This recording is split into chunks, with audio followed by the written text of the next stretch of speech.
Alright, so here's that little bracket, right? The rear bolt with the front mounts for the control arm. I'm going to take my bolt back out here in the back, the rear mount, because I just have it there so I wouldn't have to hunt it.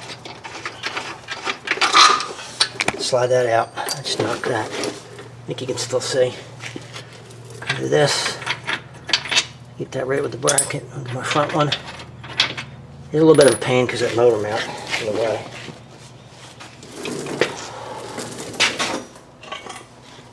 And my new arm.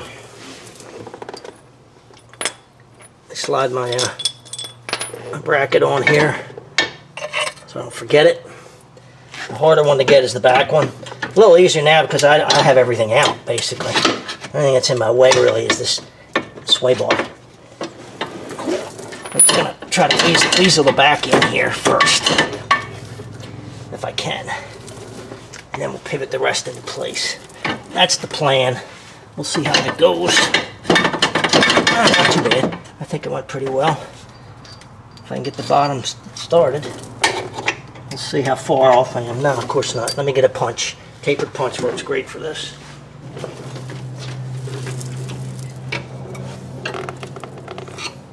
Yep. I'm just going to get it started here. Kind of line it up. Try to line that up. We'll see how much I missed by.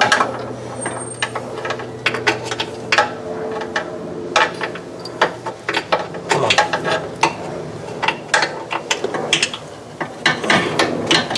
There it goes.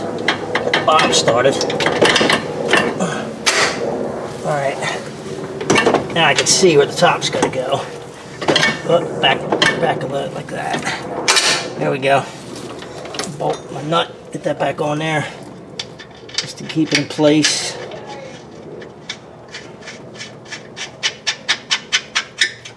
Now I should be able to pivot this forward and get my front one started here in place. 152 foot-pounds for the front bolt, 148 for the back. These are pretty heavy.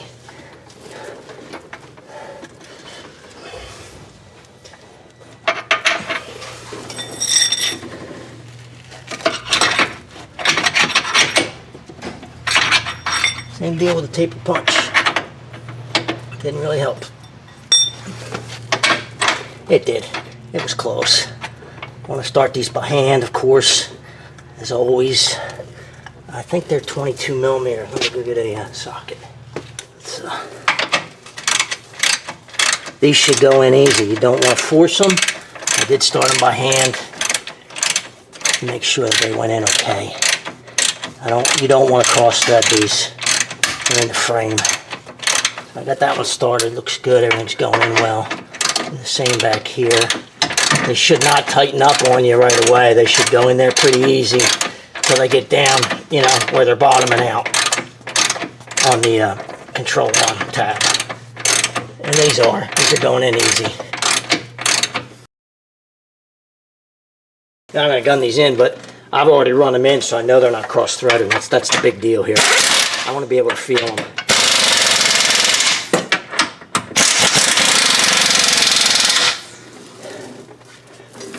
This should be, there's really not a lot of adjustment in this. Normally, most of these control arms, a lot of times you have to preload them. I don't think that's the case here.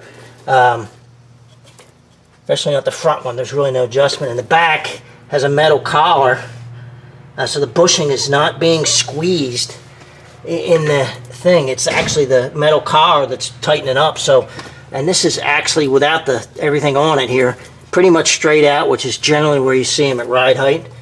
So we're going to tighten that up just like it is. I don't think we have to do anything with that. 19 and 19. We'll hold the top nut, run the bottom in.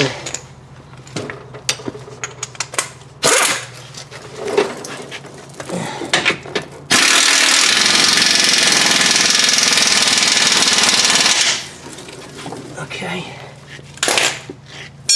Now let's torque. Alright.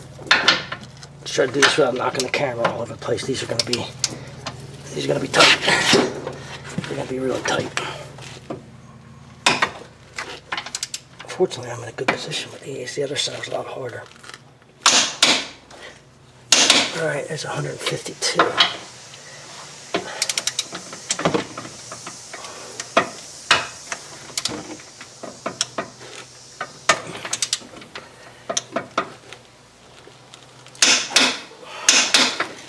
152 now, 148 for the back. This one's gonna be a little harder because just I'm coming up from the bottom and it's just I don't have a good angle on it to get really good leverage on it, so not too bad though. Top's not turning. That's what I'm watching, that top nut, make sure it doesn't move. These are massively tight. They're not actual spindle axle tight, but they're close. Oh! Come on. There we go, 148. Pretty tight. I think it's got a small power steering leak on the power steering pump. I was looking at it earlier. That's what this is. These Toyota engines though, I'll tell you what, 314,000 miles, there's not an oil leak on this engine anywhere. It's dry, except for this, and this is new because I do a lot of work on this car, do the oil changes and everything, and I keep an eye on it, and it hasn't had it. So that's very recent, that leak. And it's not bad, it's just a little leak, but it makes a little bit of a mess. Alright, let's see how this goes. Slide everything back in here.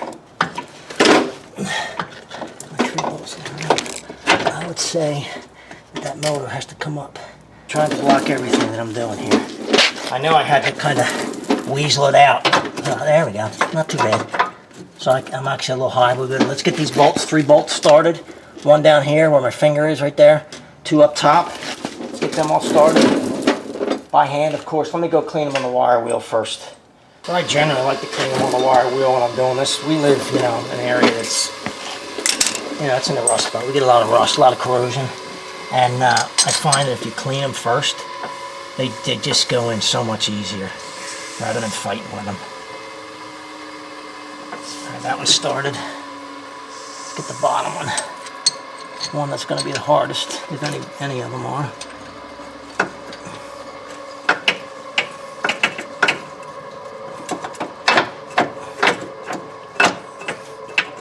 And that one started as well. One last one at the top here. Let me get my another light here.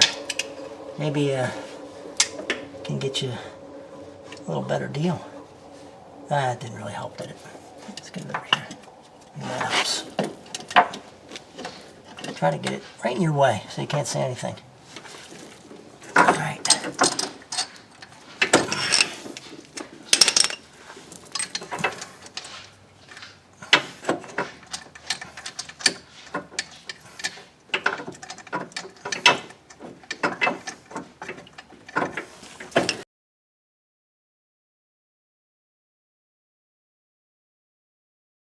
Now I'm going to get to the bottom one here, which is going to be a wrench, and I can't find my 14mm ratcheting wrench.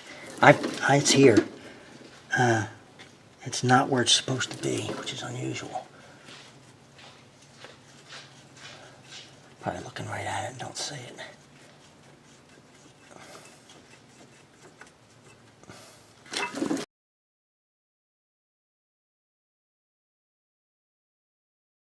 Other side.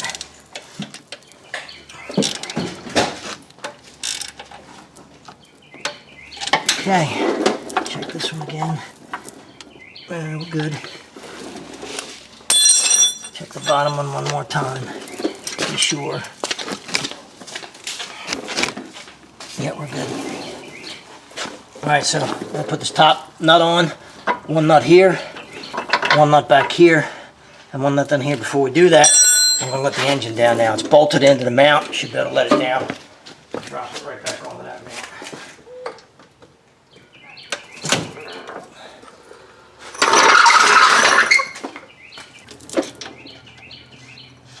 There.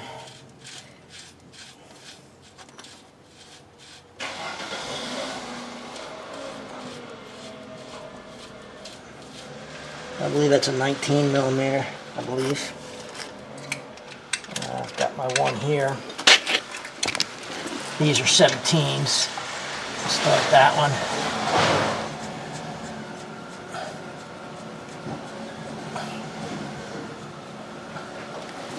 Okay. Two in the frame that come up from underneath you this way. Really, anyway, stick them in a long socket and start them by hand. Once again, make sure they don't cross thread. Same with the back one here. On the inside.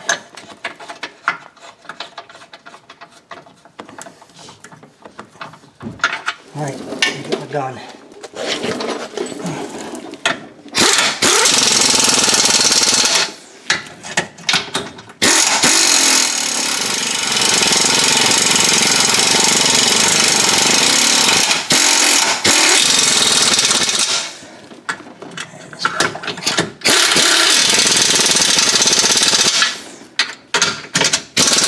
Good. A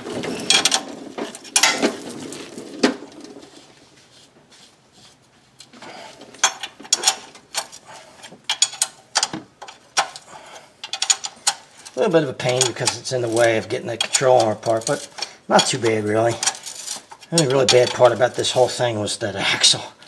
And now that I've done one of them, never having done this particular one before, I know how I'd do it next time. It'd be a lot quicker. Okay. Alright, now, let me back you up some more. I'm going to get a jack stand, put it under this arm, and, well, what do we do next? I think we'll put the strut in and hang it. I don't know if I want to do that, though. I think that's all I'm going to do right now, because I'm doing a control arm, the strut, and I had to do this axle. That axle is the one thing that's kind of bothers me. Well, it doesn't bother me, but it's going to be, I think, the hardest part of this. And the more stuff I have in the way, the harder it's going to be. I'm waiting for that axle to come in.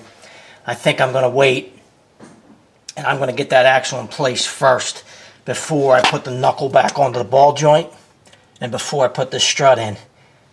Just gives me a lot more room to work, and should make it hopefully a little bit easier for me. We'll see. And that's when we'll pick it back up when this axle comes in.